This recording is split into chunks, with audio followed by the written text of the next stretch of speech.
Hello dear students, welcome in ASC starter. Dear student, इस video में मैं आपसे ना मिड टर्म का लास्ट ईयर का पेपर जो है ना वो डिस्कस कर रहा हूँ। ठीक है, देखिए अभी आपने मैथ्स का पेपर देखा था तो उससे मिलते जुलते कुछ क्वेश्चन आ गए थे। तो लास्ट ईयर का मिड टर्म का ये पेपर है, तो इसको भी आप देखोगे तो कुछ बेनिफिट आपको जरूर मिलेगा। बाकी मैं कुछ आपको इसमें समझाऊंगा भी, और मैं आपको कुछ और पुराने पिछले साल की वीडियोस भी प्रोवाइड करूंगा, मैप वर्क भी प्रोवाइड करूंगा। ठीक है, तो आप आराम से वीडियो को देखिएगा। ठीक है, तो देखिए पहला क्वेश्चन यहाँ पर ये है। देखो ये हिंदी में है और ये इंग्लिश में, दोनों मीडियम बच्चे आराम से वीडियो को देख सकते हैं। तो ये कह रहा है, देखो जो क्वेश्चन इसमें आए हैं ना इसके आसपास के क्वेश्चन आप करिएगा जैसे मैथ में आपने करा होगा। ये कह रहा है वर्ष डैश में मोतीलाल नेहरू एवं कांग्रेस के 8 अन्य नेताओं ने भारत का एक संविधान लिखा। तो ये कब लिखा? तो ये लिखा था 1928 में। ठीक है, 1928 में। अब जैसे आप बोलेंगे सर इसके आसपास कौन सा क्वेश्चन हो सकता है, तो आप इसके बारे में ये पता लगा सकते हैं कि हमारा संविधान कब बनकर तैयार हुआ। जैसे 26 नवंबर 1949 को बनकर तैयार हुआ। आप इससे जुड़ा हुआ क्वेश्चन माइंड में ला सकते हैं कि हमारा संविधान बनने में कितना समय लगा। ये आपकी बुक में ही है सारे।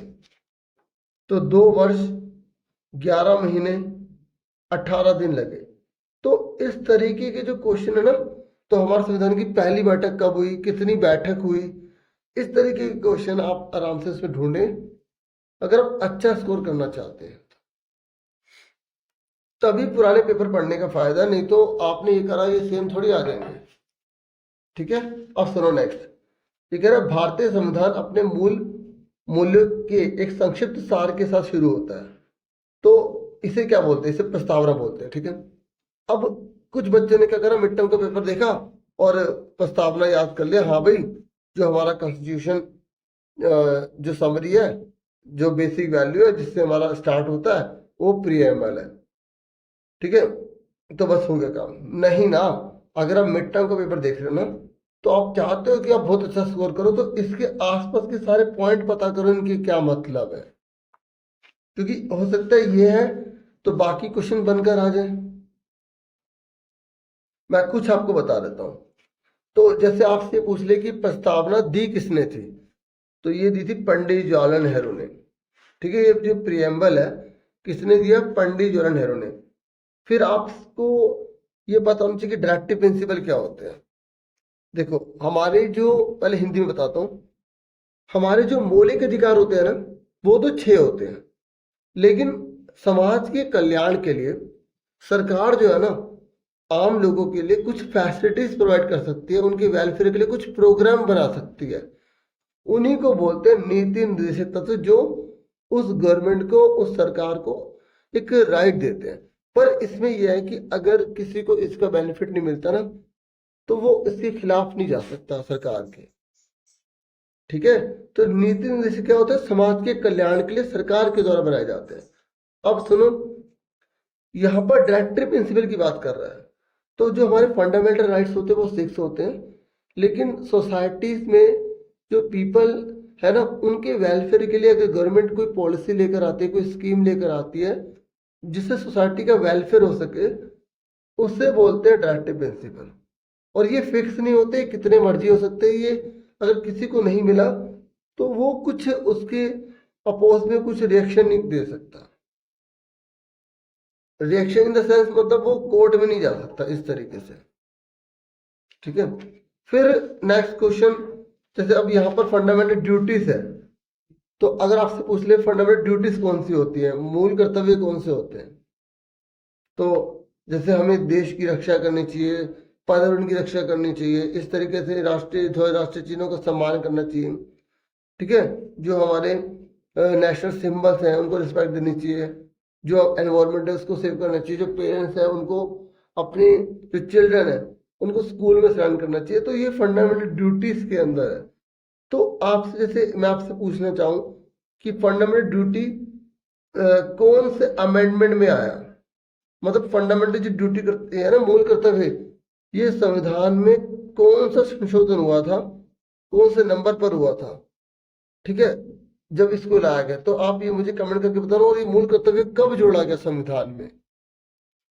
ठीक है, ये आप क्वेश्चन मुझे बताएंगे। ठीक है, फिर नेक्स्ट है थर्ड क्वेश्चन, ये कह रहा है कि 2011 की जनगणना के आंकड़ों के अनुसार किस राज्य की साक्षरता सबसे अधिक है? कहाँ पर लिटरेसी रेट सबसे ज्यादा, कहाँ पर सबसे ज्यादा पढ़े लिखे हैं? तो केरल में। ठीक है, तो अब लोएस्ट लिटरेसी रेट कहाँ पर है, सबसे कम पढ़े लिखे कहाँ पर है, ये आप पता लगाइएगा। ठीक है, फिर ये कह रहा है भारत की मानक मध्याह्न रेखा ये है, तो ये किस स्थान से गुजरती है? तो ये उत्तर प्रदेश में मिर्जापुर में। देखो हमारी इंडिया का जो टाइम फॉलो होता है ना, वो 82 डिग्री 30 मिनट ईस्ट है। ये भी पूछ लेता है कि इंडिया का जो स्टैंडर्ड मेरिडियन टाइम है ना, वो कौन सा है? तो ये है। तो ये कौन सी जगह पर है?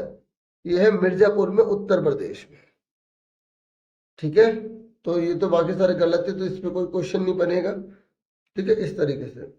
फिर जैसे नेक्स्ट है कि कौन संविधान सभा के मेंबर नहीं थे? ठीक है, देखो कॉन्स्टिट्यूशन असेंबली के कौन मेंबर नहीं थे? तो महात्मा गांधी कोई भी मेंबर नहीं थे कॉन्स्टिट्यूशन असेंबली के, वो मेंबर बने ही नहीं। अगर आपसे पूछे कि ड्राफ्टिंग कमेटी के जो हेड थे वो कौन थे? ठीक है, तो जो प्रारूप समिति है ना, प्रारूप समिति जो पूरा एक तरह से ड्राफ्ट बना रही थी, तो उस समिति के हेड कौन थे? तो डॉक्टर भीमराव अम्बेडकर थे। और अगर आपसे पूछे कि संविधान सभा के अध्यक्ष कौन थे, चेयरपर्सन कौन थे कॉन्स्टिट्यूशन के? ठीक है, कॉन्स्टिट्यूशन असेंबली के, सॉरी, तो डॉक्टर राजेंद्र प्रसाद। कौन थे? डॉक्टर राजेंद्र प्रसाद। तो इस तरीके से आपको अच्छे से पता होना चाहिए। तो सरोजिनी नायडू भी एक स्वतंत्रता सेनानी में से थी, जिन्होंने काफी देश के लिए काम करा। इनके बारे में बुक में लिखा हुआ है, जो बॉक्सेस बने हुए ना चैप्टर में, उसमें। फिर नेक्स्ट है, कह रहे हैं इनमें से कौन सा महाराष्ट्र का एक प्रमुख चरवाहा समुदाय है? ये कह रहा है which among these is an important pastoral community of Maharashtra. तो देखो ये जो चैप्टर है ना, जो पैस्टल से जुड़ा हुआ है, तो आपको इसमें सब अच्छे से पता होना चाहिए कि कौन कौन से चरवाहे किस इलाके से आते थे। गोला कहाँ के हैं, कौन से राज्य के हैं, भोटिया कौन से राज्य के हैं, गुज्जर बकरवाल कौन से राज्य के हैं, धनगर कौन से राज्य के हैं, तो ये आपको पता होना चाहिए। ठीक है, तो जैसे मैं आपको ये बताऊं कि जो धनगर है वो महाराष्ट्र के थे, और जो आपकी बुक है उसमें बहुत से स्टेट नहीं है, उसमें एक यूपी के बारे में बता रखा है, ठीक है, एक राजस्थान के बारे में, एक जम्मू कश्मीर के बारे में, और एक और दो राज्य होंगे जिसमें चरवाहों के बारे में बता रखा है। तो आप इनके कमेंट करके बताइएगा। देखो कमेंट किया करो बच्चों, पता क्या है, अब जैसे जिस बच्चे ने भोटिया के बारे में पता लगा लिया, उसने लिख दिया कि सर इसका जो है, जैसे इंग्लिश में है तो इंग्लिश में, हिंदी में तो हिंदी में, उसने बता दिया, तो और बच्चे इस कमेंट को देखेंगे, फिर वो लाइक करेंगे, हाँ भाई आपका सही है, नहीं तो डिसलाइक करेंगे, या आपको बताएंगे। तो फिर ऐसे और बच्चों में मोटिवेशन होगा, फिर वो भी क्वेश्चन के आंसर देंगे। फिर एक तरह से यूट्यूब से वीडियो से स्टडी हो गई, तो दूसरा कमेंट से स्टडी हो गई, तो हो गया ना डबल फायदा, और कितनी नॉलेज मिल जाएगी। ठीक है ना, मिल के बहुत अच्छा काम हो सकता है। चलो ठीक है, आगे देखो। ये कह रहे हैं नीचे दिए गए कथनों को पढ़कर सही विकल्प का चयन कीजिए। ठीक है, read the statement given below and choose the correct option. तो देखो आपको करेक्ट ऑप्शन बताना, लेकिन आपको सारी नॉलेज अच्छे से होनी चाहिए। सुन रहे मेरी बात? जैसे ये कह रहा है कि कर्क रेखा महाराष्ट्र से होकर गुजरती है, आप बताओ क्या कर्क रेखा महाराष्ट्र से गुजरती है? आपको पता होना चाहिए कि इंडिया के बीच में से निकलती है, जैसे गुजरात से स्टार्ट होती है, फिर राजस्थान से जाते हुए मध्य प्रदेश से निकलते हुए कौन कौन से राज्य से जाती है, आपको अच्छे से पता होना चाहिए। ठीक है, तो आप अगर एक एक लाइन को, एक एक चीज को जानेंगे, तो विश्वास मानिए इसी पेपर से आप बहुत अच्छी तैयारी कर लेंगे। जैसे यहाँ पर ट्रॉपिक ऑफ कैंसर है ना, तो आप फटाफट बुक खोलो, जियोग्राफी का पहला लेसन निकालो, और फटाफट देखो कि कहाँ कहाँ से कर्क रेखा होकर गुजर रही है। ठीक है ना, क्योंकि मैं चाहे तो सब बताता रहूं, लेकिन वो सफिशिएंट नहीं होगा ना, आप बुक खोलोगे 10 चीजें और सीखोगे। ठीक है, अब ये कह रहे हैं क्षेत्रफल की दृष्टि से भारत विश्व में 7वें स्थान पर है।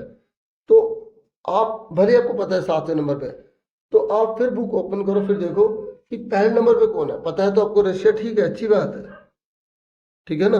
तो इस तरीके से दूसरे नंबर पे कौन है, तीसरे नंबर पे कौन है, चौथे पे, छठे पे कौन है, इस तरीके से उसे देखो, ठीक है। ऐसे की जाती है तैयारी।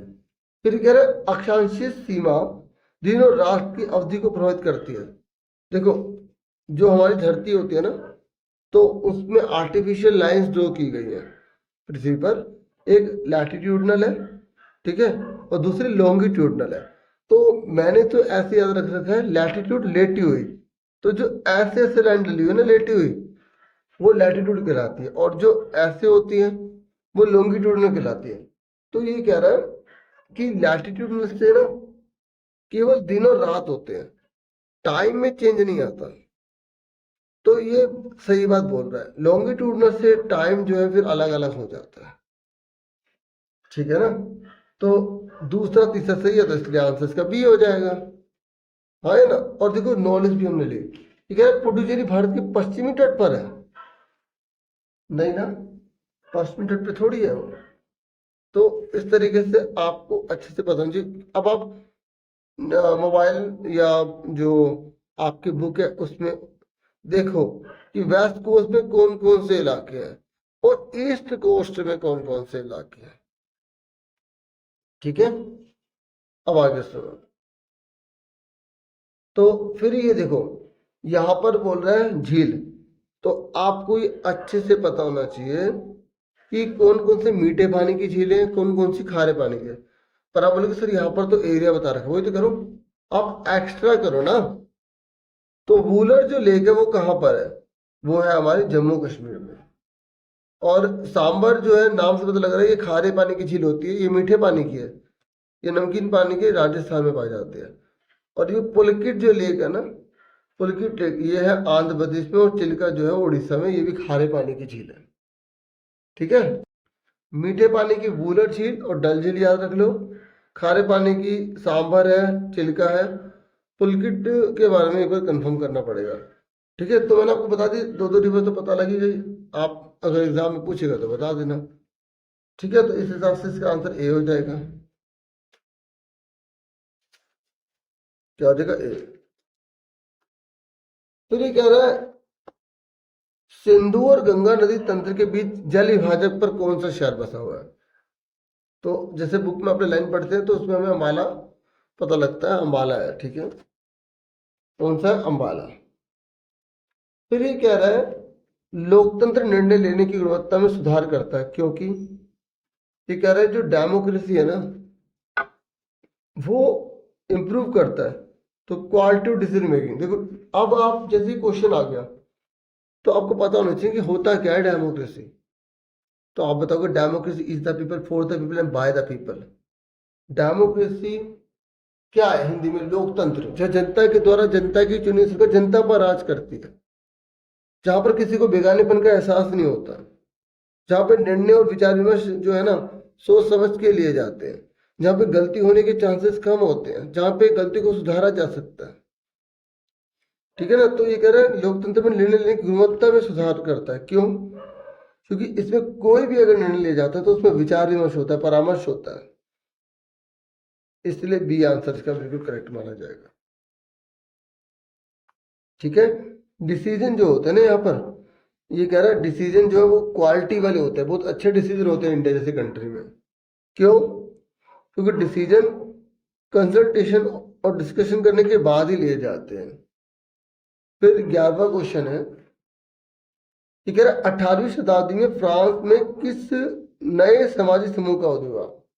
आपको बताना है जो फ्रांस है ना, फ्रांस, तो उसमें 18th सेंचुरी में कौन सा एक नया जो ग्रुप है। अब जैसे फ्रांस का आ गया तो आप फ्रांस से जुड़े हुए कुछ क्वेश्चन निकालो कि फ्रांस कितने स्टेट में बड़ा हुआ था।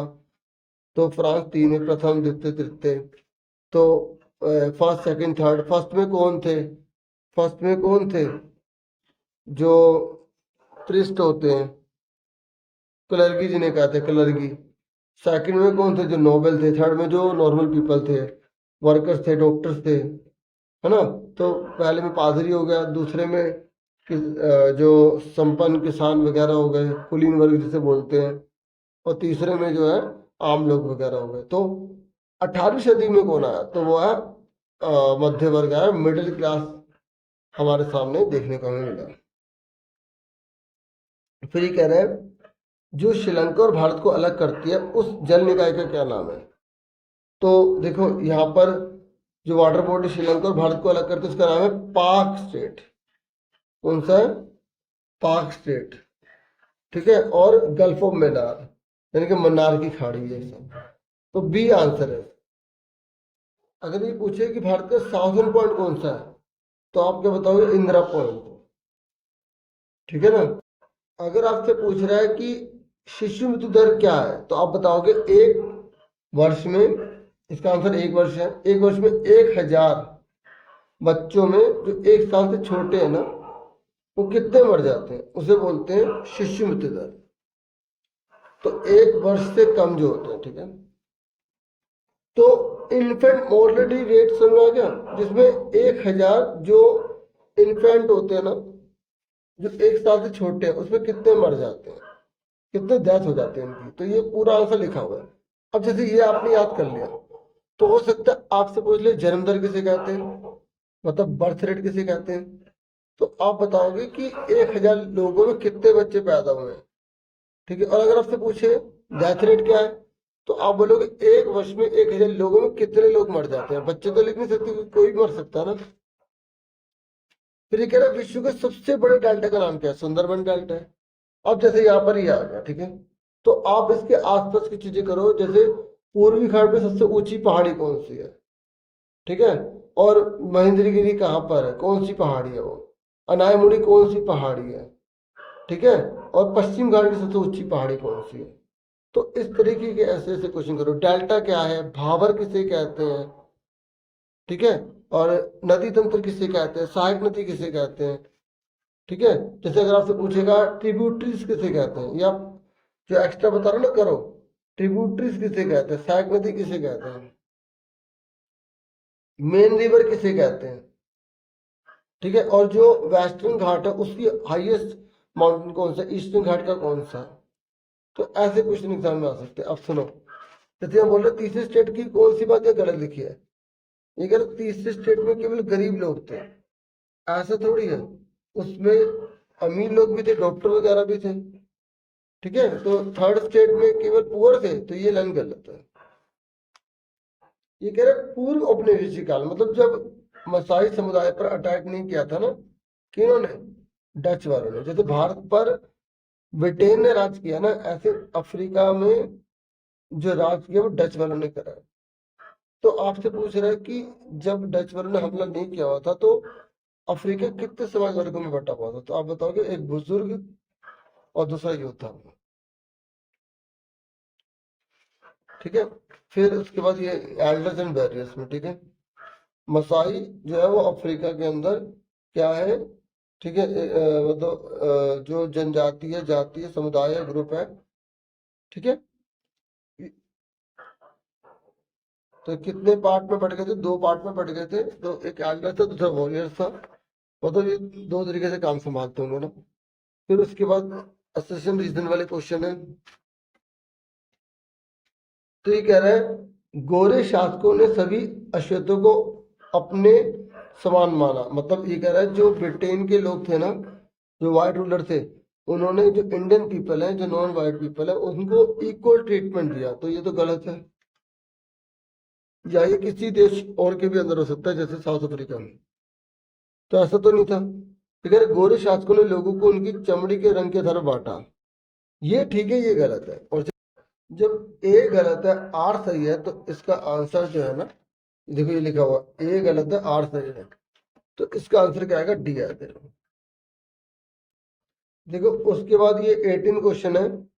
ये कह रहा है कि जो स्मॉल फार्मर्स होते हैं ना, तो इंडिया के टोटल फार्मर्स के 80% है, तो इनको इजिली कैपिटल मिल जाती है, मतलब लोन मिल जाता है।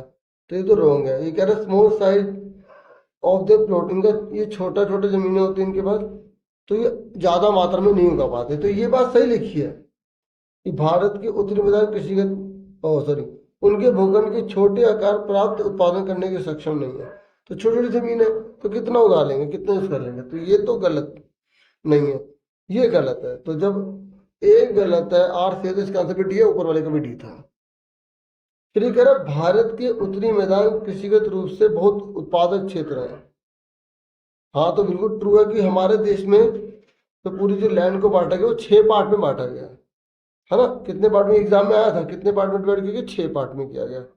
जो हमारी जो जमीन है ना, उसका जो डिवीजन है वो 6 पार्ट में। एक हिस्सा पहाड़ में, एक पठार में, एक मैदान में है ना, एक माउंटेन में है, ठीक है, और एक प्लेट्यू में बना हुआ है, एक प्लेन में बना हुआ है, और आइलैंड भी है हमारे पास, है नहीं, कोस्टल रीजन भी है हमारे पास।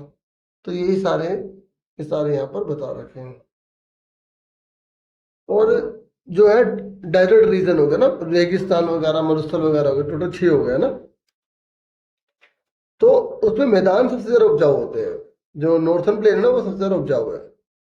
तो ये ट्रू है, ये कह रहा है कि नॉर्थन प्लेन इसलिए उपजाऊ है क्योंकि उसकी मिट्टी फर्टाइल है, पानी है वहां पर, क्लाइमेट भी अच्छा है। तो ये रीजन भी सही लिखा है, इसलिए इसका आंसर है। देखो, जब दोनों ट्रू होते हैं और नीचे वाले रीजन ऊपर वाले के लिए है, तो ए लिख देते हैं, ठीक है। तो ए आंसर होगा क्योंकि नीचे वाली बात ऊपर वाले के लिए है। फिर कह रहा है लोकतंत्र निर्णय लेने की गुणवत्ता में सुधार करता है। करता है भाई, ठीक है। लोकतंत्र मतभेदों और टकरावों को संभालने का तरीका उपलब्ध कराता है, ये भी ठीक है, ठीक है। और ये क्योंकि सुलझाता है इसलिए गुणवत्ता में सुधार है, इसलिए इसका आंसर भी ए है, ठीक है। क्या है इसका आंसर? ए। फिर ये 20 क्वेश्चन है, कह रहे लोकतंत्र निर्णय लेने की गुणवत्ता में सुधार करता है, ठीक है। ठीक है, लोकतंत्र मतभेदों और टकरावों को संभालने का तरीका उपलब्ध कराता है, ये भी ठीक है। तो ऊपर वाली बात नीचे वाली बात की वजह से ही है, तो दोनों ट्रू है, तो इसलिए इसका आंसर ए हो जाए। फिर अब देख लो बाकी कौन से क्वेश्चन है। ये क्वेश्चन है और ये इनके आंसर है, ये ऑफिशियल आंसर की है, आप यहाँ पे अब बाकी आगे का पढ़ सकते हैं, देख सकते हैं। बाकी मुझे कल थोड़ा टाइम मिलेगा तो मैं आपके लिए वीडियोस जो है ना और ले आऊँगा, ठीक है। पहले देख लूँ कि कितना रिस्पॉन्स वगैरह कैसा है, कि क्या मैं आपको सही समझा पा रहा हूँ, ठीक है। ये हिंदी में अवेलेबल है, यहाँ पर आप देख सकते हैं। अभी क्वेश्चन वगैरह दिखा देता हूँ, फिर थोड़ा पीछे करके देख लीजिएगा। तो 25 तक मैंने दिखा दिए, अभी क्वेश्चन पेपर देख लो। ये ना इवनिंग शिफ्ट का पेपर है,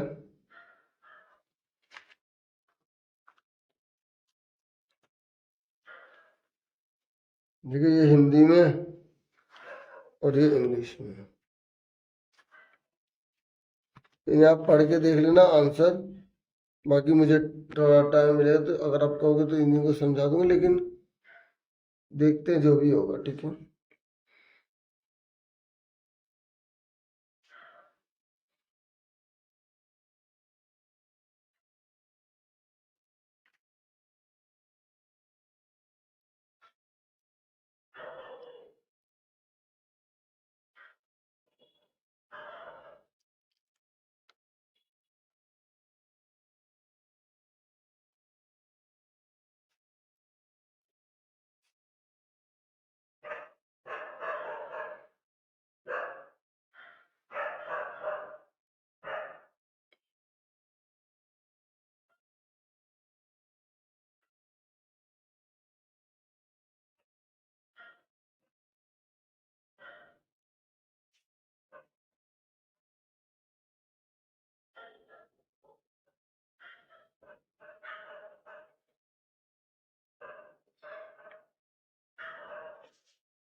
अब एक बार मैंने सारे दिखा दिया ना, ये क्वेश्चन वगैरह भी देख लो एक बार।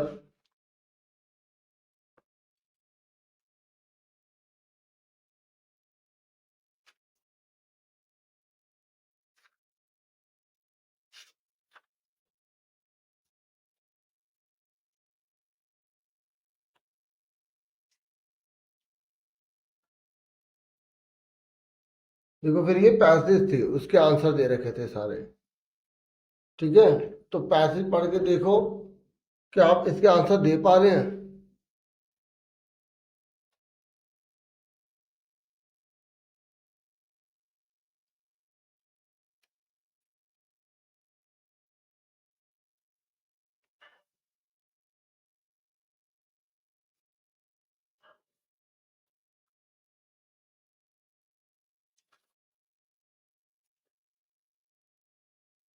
आंसर मैंने आपको ऑलरेडी दिखा दिया एक बार। ये ना आपको दिखा देता हूँ दोबारा से, पहले सारी पैसेज दिखा दूँ।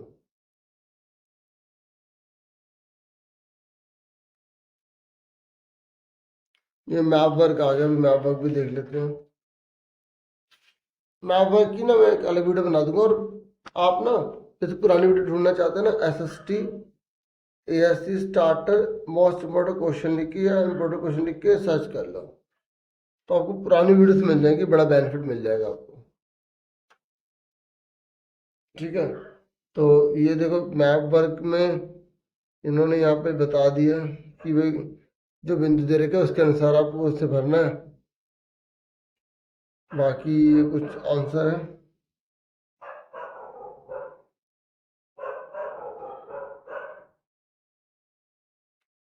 ये मैप एक हिस्ट्री से है और एक आपकी ज्योग्राफी से है।